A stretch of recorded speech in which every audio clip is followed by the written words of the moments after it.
सोलापुरात अजित पवार यांचे भव्य स्मारक उभारण्याची मागणी राष्ट्रवादी काँग्रेस सोशल मीडिया विभाग व रयत क्रांती शेतकरी संघटनेने महापौर विनायक कोंड्याल यांच्याकडे निवेदनाद्वारे केली आहे।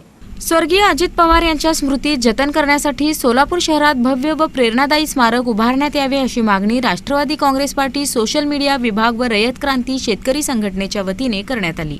या संदर्भात महापौर विनायक कोंड्याल यांना निवेदन देण्यात आले। शहराध्यक्ष वैभव गंगणे व जिल्हाध्यक्ष नामदेव पवार यांच्या नेतृत्वाखाली निवेदन सादर करण्यात आले। जलसिंचन, शेतकरी कर्जमाफी, पायाभूत सुविधा व रोजगार निर्मितीतील स्वर्गीय पवार यांच्या कार्याचा उल्लेख करत शहरातील मध्यवर्ती ठिकाणी पूर्णाकृती पुतळ्यासह सुशोभित स्मारक उभारण्याची मागणी करण्यात आली।